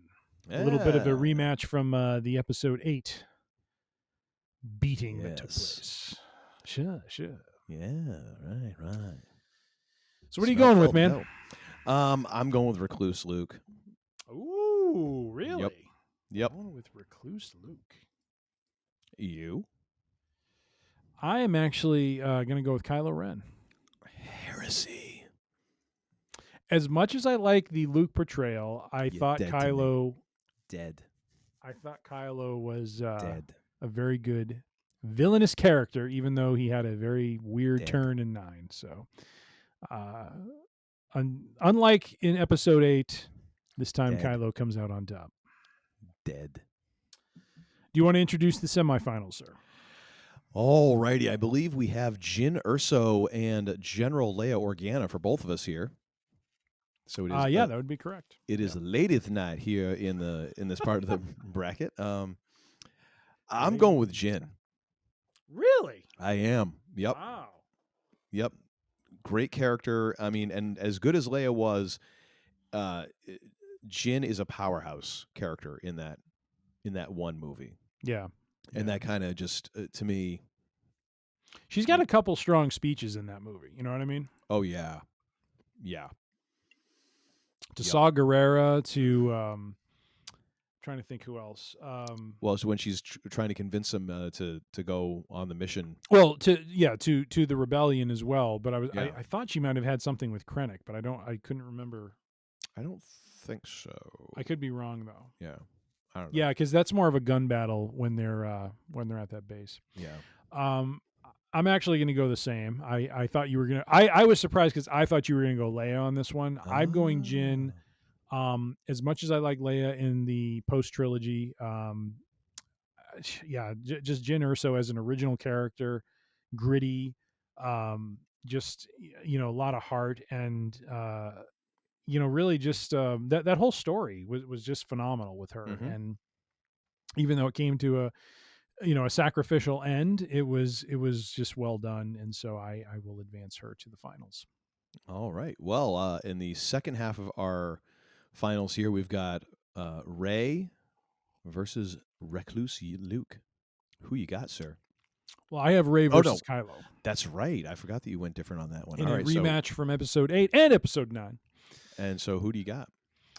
I'm going to have to advance Rey on this one. I think she is the stronger character. I think what does Kylo in is the episode 9 tomfoolery. Yeah. Which, Adam Driver did the best he could with it. But he didn't get to choose that. No. But I just feel like Rey, I don't know that I'm a huge fan of her being a Palpatine. I was kind of hoping it'd be more of a Kenobi sort of thing, but I don't think it harmed her. I liked it better when she was like from no one from nowhere. Yes, 100%. Like didn't need to be Kenobi, didn't need to be Palpatine, didn't need to be Skywalker, didn't need to be nobody. Didn't have to be connected to anyone that way. I thought that was phenomenal as well. Yep. So I guess in a way, she was marred a little bit by that, but I liked at the end how it was, her kind of adopting the idea of her being a Skywalker, to carry that name forward. That part I felt was valid. True. Yeah. Yeah. So I'm going to go with her in the finals. All righty. Well, I got Rey versus Recluse Luke, so I'm going Recluse Luke. Really? You agent of chaos, you. I It was am. all about him drinking the milk out of that one character. Out of the giant seahorse teat. The thing that cracked me about that milk. scene, the thing that cracked me about that scene though, and I love how Mark Hamill played this, is he does it, and then he looks back at her like, "You weirded out yet?" It's like he's trying to do all the crazy crap to chase her away. Yeah. I love that part of like, I've seen your schedule. You are not busy. That is phenomenal. Wow. So you're But going no, to I just Recluse Luke. Very nice. Very nice. Which sets up an interesting pair of finals here. So if I'm right, you have Jyn versus Kylo, and I've got Jyn versus Recluse Luke. No, I had Rey. Oh, I'm sorry. The final. So I have Jyn versus Rey. It's an all-female final. Oh, okay. So I love how we can't see each other's right now unless I actually had yours open, which I don't. All right. You handle this from here on out. I'm obviously unqualified for this. Excuse me. Take us home. Wait a minute. I got to get some Pellegrino in the system here. Need some bubbles for the bourbon. Very nice. All right. In the finals, I have Jyn versus Rey. You have Jyn versus Recluse Luke. I do. For me, this is a hard one. This is a hard one. Are you doing this in real time again? Yes, I'm doing. I didn't have time to okay, run through this. I just didn't know if you're putting if you on know, this. Go ahead. Throw yours out if you know. No, I just didn't know if you were like putting on the show here or what. No, I'm this is all real time. I didn't. All right, well, you go right ahead then, sir. Deliberate. I want to see the machinations happen. Well, here. no, you pontificate while I deliberate, and then we will adjudicate. I have got Jyn Erso versus Recluse Luke. I'm going with Recluse Luke. Whoa! The thing is, I truly appreciate, and I know it was very unpopular. I know that a ton of fans, including yourself, were not thrilled with this portrayal of Luke Skywalker. I know Mark Hamill himself. No, I was. I liked it. Well, I thought at the time you weren't thrilled. Okay, never mind. But I know that Mark Hamill wasn't thrilled about it. And I know a lot of fans weren't. And the thing is, it did, and it still makes sense to me, especially as someone who, as a little kid, grew up watching, the original Star Wars movies and everything, and then watching this movie at a point when I have kind of crossed that bridge into middle age. Yeah. And stuff happens. You lose people, and things happen to you throughout your life, and you. Although I don't consider myself, I've worked very hard not to become jaded, and I've had to do a lot. I know listening to this podcast, it might not always come out with my rants, but I really do try my best not to be jaded in life, and to see the bad, and to really harp on the things that have happened and all that, because I've seen other people whose lives have been that way, and I'm like, I don't want that to be me. But I understand where this character would be, and to me, it makes perfect sense. To me, if Luke had been as happy, let's go off and save the galaxy, guys, it would have rung completely hollow. Look at everything that has happened to this guy. Look at the sheer collapse that's happened around him, the amount that he has sacrificed and given of himself, and the things that he has probably not had in his life. He hasn't had a family, not really. I mean, not a family of his own. He hasn't had, according to, at least in canon right here, he hasn't had a wife, and he hasn't had children, and all of this. Like, he gave all of this up for the rebellion, to topple the empire, and then to have all of these things happen after all he's lost, and then he continues to lose. It made perfect sense to me that this is where this character is at. Yeah. And that's why it also it is that much bigger at the end to see where to the lengths to which he goes in order for this to happen. And there is that whole thing of like, well, then why just didn't he hop in his X-Wing and zip on over to the planet and face Kylo in person? And now I think it makes more sense, because then there is no possible way that Kylo can kill him. there's no way that Kylo can do the thing that would completely turn Kylo to the dark side. Yeah. And that sacrifice to me is like, okay, now he's come full circle. He's managed to unjade himself. He's become the hero again. But to me, it was in a much more logical way. And for whatever reason, the depth of the character in that, even though he's only in that one movie, really, that one movie in about 30 seconds of the previous movie, it's like, to me, there is a weight and a gravitas to that character that transcends what happens afterwards, certainly. But to me, it's like, yes, the circle is closed with this character. And that's a hell of a thing to do with a character like that. That is one of the most iconic characters in cinema. Well, and there's like it or not. There's something to the scene where, he appears, and of course we don't know what's really going on, but he appears. He has his interaction with Leia, which was a great kind of fan moment. But then there's something about that walk that he takes as the blast doors open, and being fans of professional wrestling as we are. That is Luke Skywalker walking the aisle right there. To put it in Ric Flair's terms, that was such a great like to see how they did that scene where there it is, Luke Skywalker in all his glory. We need this cut. Bingo. That's right. You got to work that in as he's walking through those blast doors. But everyone kind of cut.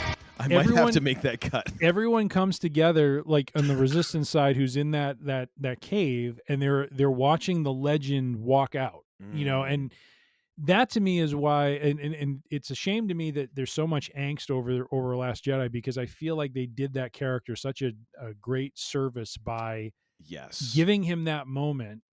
Even though it was a forced projection, even though and to me, the whole forced projection thing, I know there were fans who thought it was a cop-out, but I thought it was a great way to show the maturity and the power that Luke had grown to. Yes. And the fact that he could do something like that and be able to, put all of him. I mean, really, he put all of himself into that, and that ends up what kills him. Like nothing actually physically happens to him. It's he gives essentially his life force almost to this moment to allow the Resistance to have that time to get away and be that spark for them, that spark of hope. And that was always, and that's the thing that got lost, right? I mean, that's what the story of Luke Skywalker was. He was the new hope, and this was a way to manifest that in a different way in Last Jedi. So no, I think it's a very worthy pick you have made, sir. I was just surprised. I thought you were going to go the other way. So nope. So who do you got now that I've given you this chance to deliver? I'm actually going to go the other way. I'm going to go Jyn Erso on this one, sir. As much as Rey has, was a solid foundational character of that trilogy, one of the few characters, like I said, that was not terribly maimed by some of the creative choices that was made. I mean, the worst being that she was made a Palpatine and just not a regular, character. Yeah. But as we talked about, and I think I said this earlier, I think it says something that Rogue One resonates the way that it does as one movie versus a trilogy of movies that we look at and see as somewhat flawed, and flawed creatively. Yeah. And so I go with Jyn because I feel like she was such a foundational part of making that movie what it is.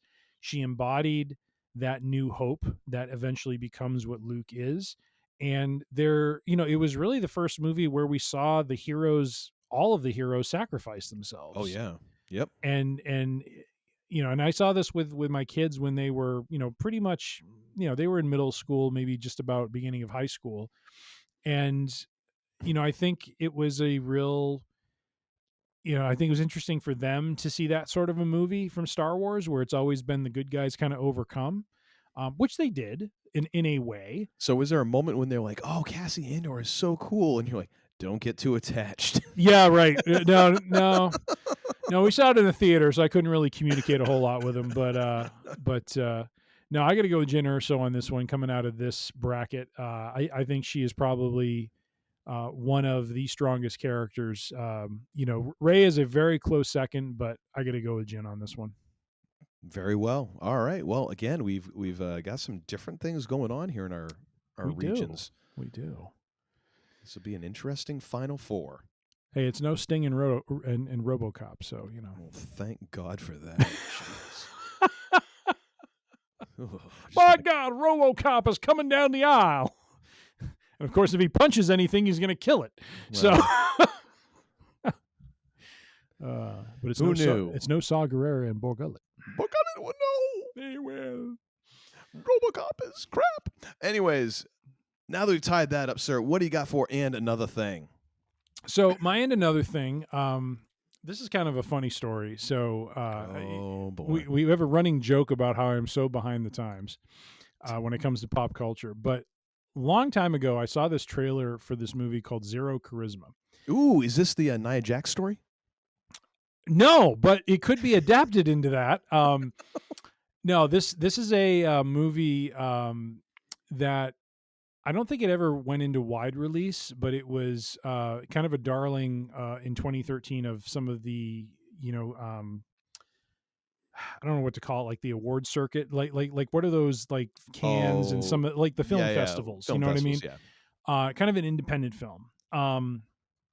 The trailer when it came out, some trailers come out and it just kind of hooks you a little bit because it's done in such a way where it's like, oh, that looks kind of interesting and quirky. And that's how I would describe this movie. It was very quirky. I'd only ever seen the trailer, never had watched the movie. It's free on YouTube. It's on Peacock if you want to watch it. But it's a comedy movie, and it's really a story of a guy who is it's not Dungeons and Dragons, but it's like a role-playing game master, who, clearly is, kind of elevating himself amongst his friends, in terms of being the game master but yet leads a very loserish kind of lifestyle. And it's a funny movie about how when they lose one of their players and they bring a new guy in who is in fact cooler than him, or is more nerdy than him in some ways, has more knowledge than him, how there's this spiral that starts in his life where, things just start going out of control for him in terms of his friends, in terms of the game, in terms of, kind of his life.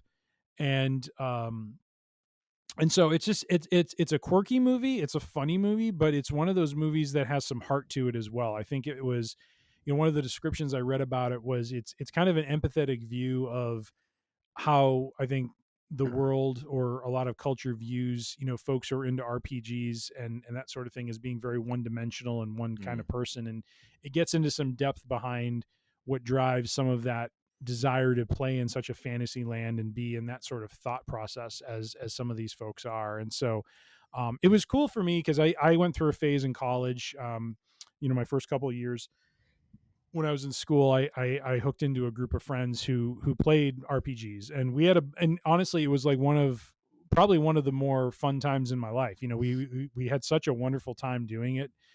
It was a great way to socialize, but also just playing that together. And we had someone who was a great game master who knew how to tell stories and get us engaged. And we would have 2-3 hour sessions. It was so much fun to do. So it kind of reconnected me to that a little bit, but there was also an element to the characters you see in the movie that I could relate to, through that. And so if you're looking for just something fun to burn an hour and a half, it's a short movie. It's not a long one. And it's funny. It's very funny. The guy who plays the game master, I mean, you look at him and he just looks the part, you know what I mean? Like how some actors just look the part. Yeah. He looks the part. And that was something I liked about it was I never felt there were any characters in the movie that were like overly like made up or anything. Like it just felt like a very natural movie. The people playing the parts just felt natural in those parts, both in terms of how they looked and how they played them. And so anyway, so just if you have if you're looking for something to kill time and are into the whole RPG D&D thing, check out Zero Charisma. It's a 11-year-old movie, but it is on the Peacock and on YouTube for your viewing pleasure. Timely as always, sir. Thank you. Well, I do try. How about you, sir? Are you hearkening back to something from 15 years ago or something in the more here and now? Just from last year, as a matter of fact. There we go. Timely as always. Last night we had our family movie night and pizza, which is always good. Of course, we did not have any plan as for what movie to watch, which can always cause some consternation. But I came across this flick. I think it was. Wait, you didn't pull in Wanda the Wicked Warden? No. Nah, not really family movie night material. Not exactly. So this came up. I think it's fairly new to Disney Plus, but it's called Next Goal Wins, and it is the story of the national soccer team from America Samoa. Oh, nice.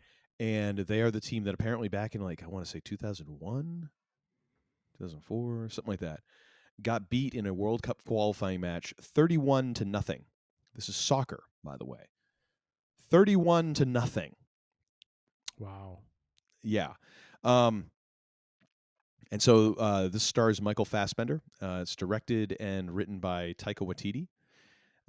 And it's heartwarming. It's funny. It does all the things that you kind of want from a family flick. The ladies were crying heavily at one point. It was getting a little dusty for me as well. I'm not completely unemotional. But it's not a great movie. It's not something you'd be like, oh my gosh, this is my top 10. It should be Criterion Collection. But it's fun. It's fun family watch, and there's enough laughs in it, and there's action and all this, like sports action. So you kind of get a little bit of everything in this. So if you're looking for a good, just a family night flick that will more than likely check boxes for everybody, it's a good kind of like, nobody knows what to watch. Well, what about this one? Roll it out there, because it's pretty good. It's pretty good. Yeah, Michael Fassbender does really well as the coach who's sent to America Samoa. But it's quirky and funny and all those things. So check it out next time you have a little consternation over movie night. Very nice. Very nice. And ladies and gentlemen, that's a wrap. Thank you very much for tuning in. Thanks to all the members of the Free Range Idiocy congregation for tuning in. If you don't know what that is, it's basically a nicer form. Wait a minute, where's our music? Our music. I told you the music comes in later. Oh, I do post-production, sir. I thought it's you this thing played called it. I thought you played it in. See, Tim thinks that like there's these magical gnomes. He has no idea how much I slave over this. Come production. on, yeah. Come on. All right. Sorry, didn't mean to interrupt. Please continue. Oh, thank you. So if you would like to join the Free Range Idiocy congregation, you can do that just by subscribing to our podcast.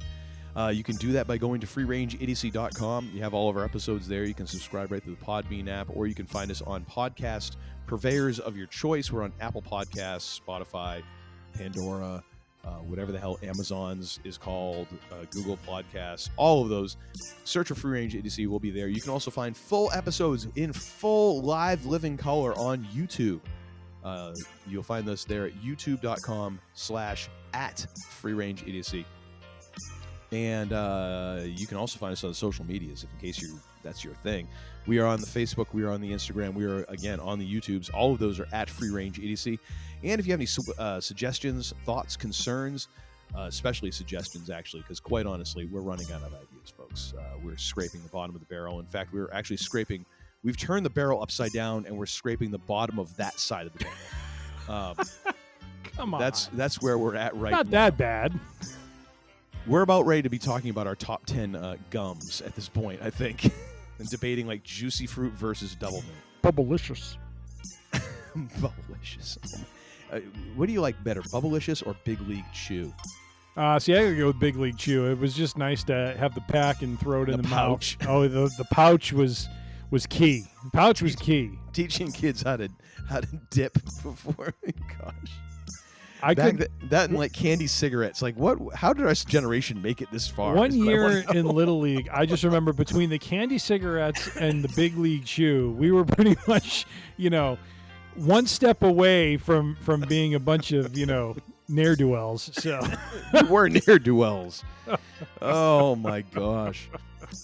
But anyways, if you have any suggestions, you can send those to tim@freerangeidiocy.com, and he will get back to you ASAP, forthwith, if not sooner.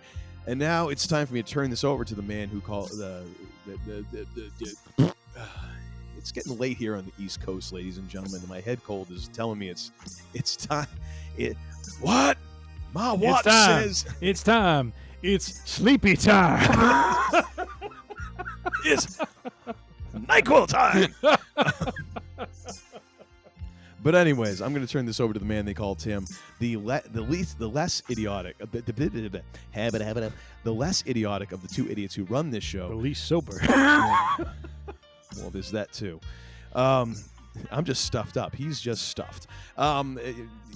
But not before I ask the second most important question of all time. The first being, what is hip? The second being, what in the high holy hell did we learn this episode, sir? We have learned the following.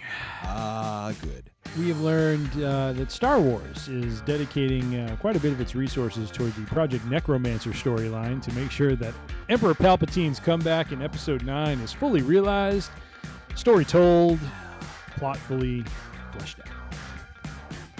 We've also learned that Uncle Todd is celebrating this investment and this wonderful desire to fulfill this story because it is top of mind and most important to him, isn't it? Can't you just read the excitement on my face? Indeed. We've also learned that Baylan Skoll and Shin Hati basically are like two wolves who are going to somehow bring about Ragnarok and will somehow have Thor appear in Star Wars. Maybe. And quite honestly, that makes more sense than anything to do with like cloning Palpatine. If they actually turned into real wolves, that would make much more sense. It would be kind of like Ghostbusters in a way. Hellhounds! Again, Paul Rudd's going to show up. Indeed. We've also learned... Wouldn't that be great if Bill Murray just walked in around the background of a Star Destroyer? And said something witty as well, as he is wanted to believe you. Yeah. We've also learned that the icon Sting, long career in professional wrestling, and we again raise a glass to him, thank him for the years of entertainment, and hope that the Young Bucks don't do anything stupid in their final match.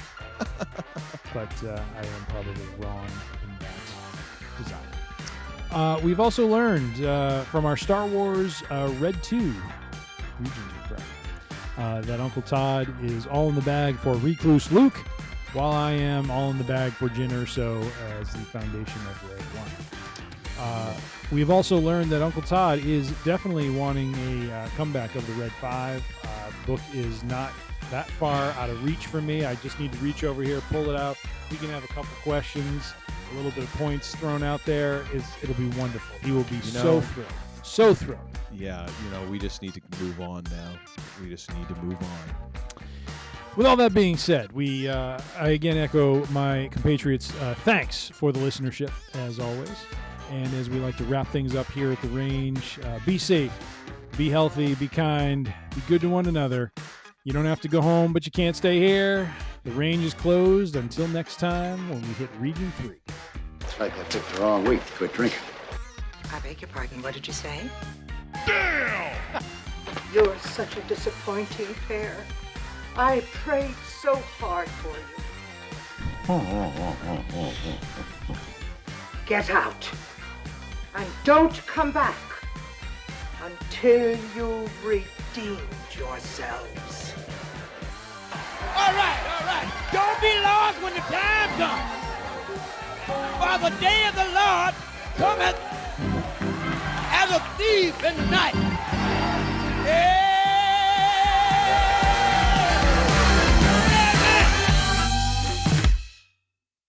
You done? Goodbye. God bless. Godspeed. Good riddance. Amen. Now get the hell out of here!